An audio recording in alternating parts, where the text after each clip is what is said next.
Request करनी थी आप लोगों को स्टूडेंट्स, यूट्यूब के लिए भी हम लोग काफी एफर्ट्स कर रहे हैं, तो प्लीज आप लोग यूट्यूब को एज अ नोट्स ले लीजिए। जो क्लास में हम लोग बैठ के नोट्स बनाते थे ना, तो यूट्यूब को रेफर करके you just prepare your notes, ठीक है। व्यूज बहुत कम दिख रहे हैं वहां पे, मेरे लास्ट लेक्चर में थे बट अभी इस लेक्चर में व्यू कम दिख रहे हैं, तो प्लीज यूट्यूब चैनल पे जो हम लोग सबमिट कर रहे हैं, अपलोड कर रहे हैं, वो आप लोग उसको एज अ नोट ले सकते हैं, तो वो जरूर रेफर करिएगा आप लोग, ठीक है। तो हम लोगों ने कल जो पढ़ा था लॉ ऑफ डिमांड पढ़ा था, मुझे लगता है कि आप लोगों ने वो यूट्यूब पे नहीं देखा होगा, so I just explain you again.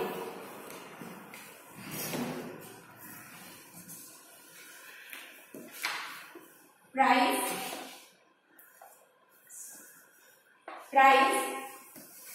And quantity, ठीक है।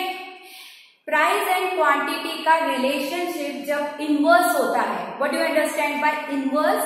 इनवर्स का मतलब होता है अपोजिट। अपोजिट मतलब प्राइस बढ़ रही है तो डिमांड कम हो रही है, ठीक है। This is a universal thought कि नेचुरली वही चीज हम ज्यादा परचेज करते हैं जिस चीज की प्राइस जब कम रहती है, ठीक है, because affordability, purchasing power is matter. सो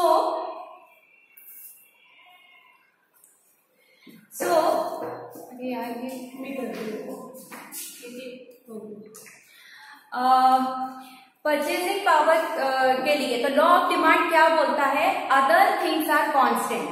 इसके बाद आप जितने भी लॉ पढ़ने वाले हैं वो सारे लॉ में आपको ये एक पॉइंट, ये एक सेंटेंस मेंशन करना ही है। What do you understand by other things? Other things से मतलब क्या होता है? अदर थिंग्स से मतलब होता है कि जिस चीजों का इम्पैक्ट किसी वस्तु को बढ़ाने, किसी वस्तु की डिमांड को कम करने या ज्यादा करने के लिए इम्पैक्ट रहता है। ये क्या हुआ? डिमांड कम करने के लिए या ज्यादा करने के लिए जो इम्पैक्ट देती है जो चीजें, वो that are those things are the other things, ठीक है। अभी उसमें कल हम लोगों ने एग्जाम्पल पढ़ा था, जैसे कि किसी भी चीज को परचेज करने के लिए उस पर्सन की who is thinking to purchase the goods और द सर्विसेज, तो उसकी हैबिट क्या है, उसकी चॉइस क्या है, उसका टेस्ट क्या है, right.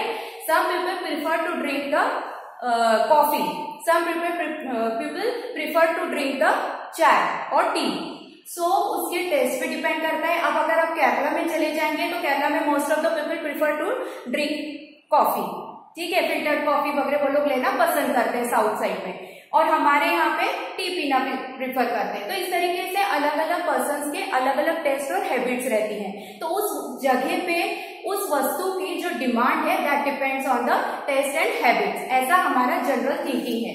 But law of demand क्या बोलता है कि this factor is not work, this factor is fixed, constant रहता है। आपके बुक में इक्वल लिखा हुआ है, उस इक्वल को आप उस इक्वल की जगह पे आप कांस्टेंट या फिक्स लिख लीजिए, that it will make you more clear, ठीक है। सो फर्स्ट हमने जो फैक्टर पढ़ा दैट इज कांस्टेंट जो रहना चाहिए, that is taste and habit. Second हम पढ़ रहे हैं price. Of course price factor of the substitute goods, price factor of the substitute goods, it matters, right. कि जैसे कि अभी इंटरनेट का बहुत ज्यादा फैशन चल रहा है, इंटरनेट सबको ही लग रहा है, तो price factor of the substitute goods मतलब जियो ने एकदम कम रेट में आपको अवेलेबल करा के देने से बाकी के जो मार्केट में ऑप्शंस उपलब्ध है उन लोगों को भी अग्रेसिवली एक्शन लेना पड़ा, राइट। सो लेकिन लॉ ऑफ डिमांड बोलता है this factor, price factor of the competitive goods also या कंपैरेटिवली गुड्स ऑल्सो कांस्टेंट, उससे कोई फर्क नहीं पड़ता किसी वस्तु की डिमांड को बढ़ने या कम होने के लिए। नेक्स्ट हम लोग है, next factor is population, population of the country, population of that city, इससे भी कोई फर्क नहीं पड़ता है, ऐसा लॉ ऑफ डिमांड बोल रहा है कि अगर पॉपुलेशन बढ़ भी जाती है तो भी उस वस्तु की सिर्फ price is the factor, which is going to matter, other factors are constant. तो पॉपुलेशन के बढ़ने या कम होने से भी कुछ फर्क नहीं पड़ता है, द पॉपुलेशन इज कांस्टेंट। उसके बाद में है इनकम ऑफ दैट। अब दिस इज वेरी नेचुरल कि अगर किसी फैमिली की इनकम बढ़ जाती है, राइट, अभी उसकी इनकम जो है वो 20,000 है, 20,000 से बढ़ के एकदम उसकी इनकम 50,000 हो जाती है, तो definitely he can spend more on the other things, right. जो बेसिक चीजें उसको लगती थी उससे वो 20,000 में भी अपना घर चलाता था, now he is having more income. तो ये हमारा एक जनरल व्यू है, but law of demand is a ancient demand, ancient law है, तो इसीलिए उन्होंने ये फिक्स कर रखा है कि इनकम के बढ़ने या कम होने से किसी वस्तु के डिमांड में कोई फर्क नहीं पड़ता, इनकम ऑल्सो फिक्स, अंडरस्टैंड। उसके बाद में next factor is no change in the expectation regarding future. Future इसमें जैसे कि अभी जब लॉकडाउन स्टार्ट हो रहा था, सो काफी सारे र्यूमर्स आए थे कि ग्रोसरी मिलना बंद हो जाएगी, सब्जियां वेजिटेबल्स मिलना बंद हो जाएंगे, राइट। तो ये सारे जो र्यूमर्स आने से क्या हो गया था, बहुत सारे लोगों ने स्टॉक रखना शुरू कर दिया था। They just want to, they need only 1 kg, they just stock 5 kg 4 kg, right. So इससे क्या हो गया, उस वस्तु की, ग्रोसरी की बोलिए या फिर वेजिटेबल्स की बोलिए, डिमांड एकदम बढ़ गई, राइट, एट अ टाइम उसकी डिमांड बढ़ गई। बट लॉ ऑफ डिमांड बोलता है कि इस तरीके की कोई फैक्टर नहीं होता है, there is only one factor, price बढ़ेगी, डिमांड कम होगी, प्राइस कम होगी, डिमांड बढ़ेगी। सो दीज ऑल फैक्टर्स जो अभी हम लोगों ने डिस्कस किए, that we call these all factors called assumptions, right. So this is very important topic students, make it IMP। मैं आप लोगों को IMP क्वेश्चंस भी दूंगी। उसके बाद में आपको ये law, what is the law of demand, explain the assumption of the law of demand. This is very very IMP topic. तो अगर क्लियर नहीं हो रहा होगा आपको तो यही पूछ लीजिए, ठीक है। जो फैक्टर्स मैंने आपको बताए हैं, जो कि किसी वस्तु के डिमांड को बढ़ाने या कम करने में हमको लगता है एज अ जनरल पर्सन या एज अ मार्केटिंग व्यू हमको लगता है कि इफेक्ट करते हैं, वो सारे फैक्टर्स कांस्टेंट रहते हैं, फिक्स रहते हैं, ठीक है। लिटरली आप एज्यूम करिए कि कोई चीज परचेस करने के लिए आप जा रहे हो, वो चीज परचेस करने के लिए कौन कौन सी चीजें मैटर कर रही हैं उस पर्टिकुलर सर्विसेज या वस्तु को परचेस करने के लिए, वो सारे assumption में चले जाएंगे, ठीक है। और उसके आगे आप लिख देंगे this factor is constant, this factor is constant, this factor is constant. तो assumption आपका क्लियर हो जाएगा, ठीक है। जब आप राइट डाउन कर रहे हो, नोट्स बना रहे हो, लिटरली आप सोच लीजिए कि you are going to purchase something और you are going to purchase some services, then it will make you very clear कि कौन कौन से फैक्टर हमको लगता है कि अफेक्ट करते हैं, but as per the law of demand these are the constant, ठीक है। So law of demand, now we come to main law of demand. Law of demand very simple demand, उसमें price and demand का relationship दिखाया है और quantity का। So price and quantity का जो रिलेशनशिप है that is inverse relationship. What is the inverse relationship? Opposite relationship, right. Now I can explain you with the diagram और द कर्व। यहाँ पे स्टेटमेंट है, law of demand states that other things being constant, the higher the price of a commodity, smaller is the quantity demanded. Higher the price of the commodity, commodity का जितना higher price होगा, less the quantity demanded, उतनी ही less quantity होगी. And then larger is the quantity demanded when the price is less. Right? This is the simple law of demand. Now I am going to explain you with the diagram or the curve. Here I am reflecting price, here quantity.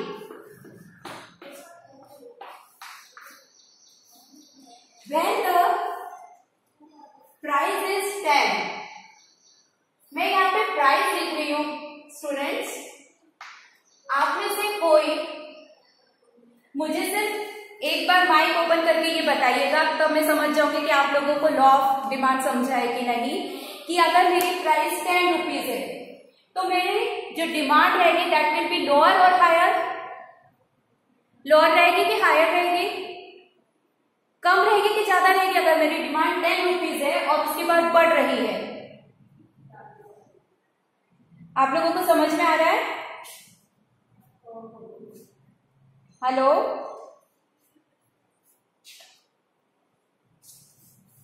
Can you please respond students? No no बोल रहे, समझ में नहीं आ रहा है कि आवाज नहीं आ रही है?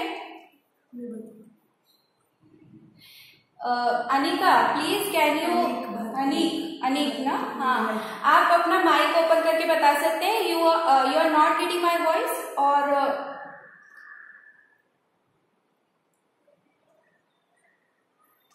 व्हाट? हेलो, क्योंकि ये लॉ जो है ये बहुत इंपॉर्टेंट लॉ है बेटा।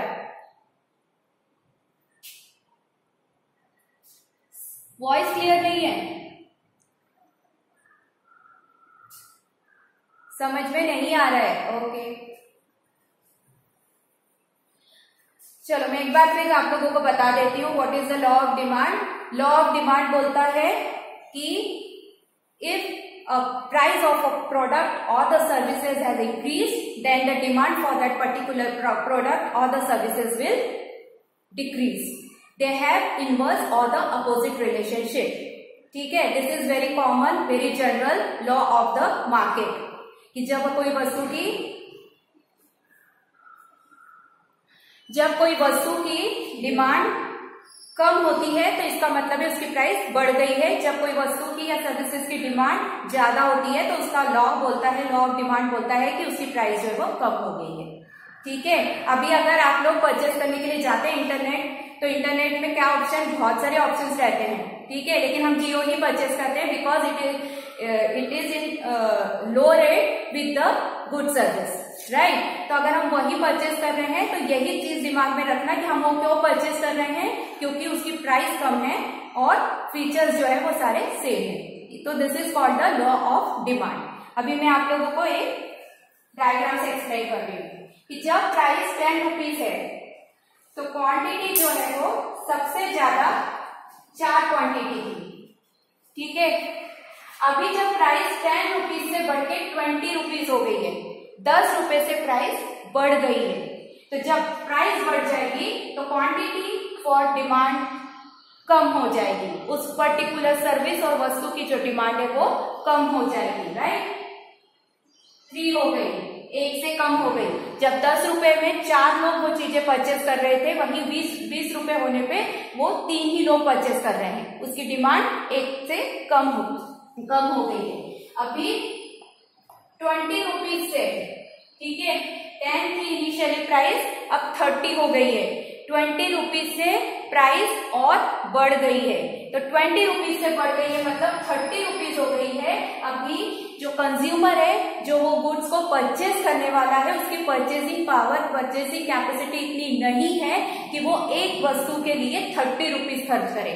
10 रुपए वो खर्च कर सकता था, ठीक है, लेकिन अभी 30 रुपीज उस सेम चीज के लिए उसको वेस्ट ऑफ मनी लग रहा है, he is not willing to pay that much amount. तो इसलिए अभी सिर्फ 2 ही लोग विलिंग है 30 रुपीज के लिए परचेस करने के लिए। सो जब 30 रुपीज का हो गया तो कंज्यूमर या वर्क डिमांड जो रहती है वो और ज्यादा कम हो गई बिकॉज प्राइस इंक्रीज हो रही है। अंडरस्टैंड? अभी और प्राइस बढ़ गई, 40 रुपीज हो गई। 10 रुपए में लेने वाले 4 लोग थे, लेकिन 40 रुपीज में लेने वाला 1 पर्सन है, बिकॉज सबकी परचेसिंग पावर, सबकी परचेसिंग कैपेसिटी जो है इट इज फिक्स। तो अगर प्राइस हम बढ़ाते चले जाएंगे तो प्राइस बढ़ने से उस वस्तु की डिमांड कम हो जाती है। एक जो इनकम स्लॉट रहता है, ठीक है, everyone can't afford that, don't have that much purchasing capacity. तो वो परचेसिंग कैपेसिटी के नहीं होने से जैसे जैसे प्राइस बढ़ती चली जाती है, initially it was 10 rupees, now it is on 40 rupees. तो लोग क्या सोचेंगे कि ठीक है भैया, हम 2-3 महीने ऐसे ही चला लेंगे, जब प्राइस रिड्यूस होगा देन वी विल परचेस। ठीक है, तो जब 10 रुपीज थी तो 4 persons were able to they were having the capacity of purchase. लेकिन जब 40 रुपए हो गई तो only 1 person is there who is having the capacity to purchase. Demand एकदम कम हो गई। अभी मार्केट में सिर्फ एक ही लोग वो चीज परचेज कर रहा है, जहां पे 10 रुपए पे 4 लोग परचेज कर रहे थे। तो डेफिनेटली अगर 4 लोग परचेज कर रहे हैं तो डिमांड बहुत ज्यादा हो गई है, लेकिन एक लोग परचेज कर रहा है, कोई एक पर्सन परचेज कर रहा है, तो डिमांड उसकी उतनी डिक्रीज हो गई just because of higher the price. अभी क्लियर है बच्चों? लॉ ऑफ डिमांड क्लियर हो गया है अभी? Okay, thank you. सो इसको अब हम ग्राफिकल इससे समझ लेते हैं। तो ग्राफिकल से समझते हैं कि when the price is 10 rupees higher the quantity demanded, that was 4। When the price increase by 10 rupees price, तो डिमांड जो है वो कम होती चली जा रही है। जहां 4% उसको डिमांड कर रहे थे, वहीं पे अब 3% डिमांड कर रहे हैं। Again the price increase, now only 2% is requesting for that particular product. Again 40 होने पे तो सभी लोग गायब हो गए, only 1% is having that capacity to purchase the service or the product. ठीक है, this is an example I am giving to you. ठीक है, तो इसका ग्राफ किस तरीके से बन रहा है? this, and this curve is called demand curve. This curve is called demand curve. ऊपर से नीचे की तरफ वो आ रहा है। This is called demand curve. Understand? Price बढ़ती चली जा रही है, क्वांटिटी और द डिमांडेड क्वांटिटी जो है वो कम होती चली जा रही है। This is the simple law of the demand. And the other things, जो हम किसी चीज को परचेज करने के लिए जाते हैं, that all things are constant. Habit, taste, population, competitive goods की price, anything is just constant. Only one factor is working, that is price. ठीक है, आप जब ये डेफिनेशन लिखेंगे, लॉ ऑफ डिमांड लिखेंगे, that word, that sentence should be there, the other things are constant, then only you will get 2 marks or 3 marks, whatever is required for that particular definition. अगर आपने लिख दिया price बढ़ती है, ये होती है, they have the inverse relationship, you will not get full marks. The other things are constant and price is the only factor. ये पूरा लिखेंगे, then only you will get the mark. ठीक है, so make it a habit, because आगे के जो laws आने वाले हैं उसमें भी the other things are constant, ये लिखना पड़ेगा आपको। सो क्लियर हुआ लॉ ऑफ डिमांड आप लोगों को? Should I go ahead with the other next topic? Okay, now assumption we already read about the assumption. assumption में आप सिंपल कोई भी चीज अपने दिमाग में रखिए, उसको परचेस करने के लिए आप जा रहे हो, तो क्या क्या चीजें मैटर कर रही हैं वो सारे assumption में लिख डालिए कि this is constant, habit is constant, population is constant, taste is constant, everything is constant. बस उसके आगे आप कांस्टेंट वर्ड लगा दीजिए, तो that will come under the assumption topic. ठीक है, now next is exceptional demand curve. What is the exceptional demand curve? Exceptional demand curve explain कि कुछ चीजें होती हैं जो कि जिस पर ये नियम जो है वो लागू नहीं होते हैं। This law of demand is not applicable on that things. आपको क्या लगता है ऐसी कौन सी चीजें होती कि जैसे कि इमरजेंसी में लगने वाली जो सर्विसेज, अगर आज आपको बोल दिया गया है, या सॉरी आपको नहीं, किसी को भी बोल दिया गया है कि आपको हॉस्पिटलाइज करना पड़ेगा, उस हॉस्पिटल का खर्चा इतना इतना है, so that is a mandatory experiences. You are not going to compare कि इसका प्राइस इतना तो होना ही चाहिए, तभी आप लोग उससे डील नहीं करने जाओगे, बिकॉज नेगोशिएशन करने नहीं जाओगे, because that is a mandatory. तो वहां पे प्राइस कितनी भी बड़ी हो, डिमांड तो बढ़ ही वाली है, right? So these all are the exceptional cases, वो केसेस जहां पे ये लॉ ऑफ डिमांड एप्लीकेबल नहीं रहता है। लॉ ऑफ डिमांड क्या बोलता है? प्राइस बढ़ गई तो डिमांड कम हो जाएगी, प्राइस कम हो गई तो डिमांड बढ़ जाएगी। ठीक है। लेकिन कुछ चीजें ऐसी हैं, कुछ सिचुएशंस ऐसी हैं जिसमें कि लॉ ऑफ डिमांड एप्लीकेबल नहीं होता है, और वो सारी जो सिचुएशन रहती है that we call as a exceptional cases. ठीक है, एक्सेप्शनल केसेस में first is prestige goods. What is the prestige goods? कि आपने अगर कभी देखा होगा कि शादी का, मैरिज का सीजन है, तो मैरिज के सीजन में अगर सोना गोल्ड का प्राइस बढ़ गया है, so definitely we are not, it is not going to make any difference. ठीक है, the person who is getting married, he has to purchase the gold from on any price. So this is called the कि prestigious goods जो रहती है उसका market demand जो रहती है that is not making any impact due to the price hike और down. सो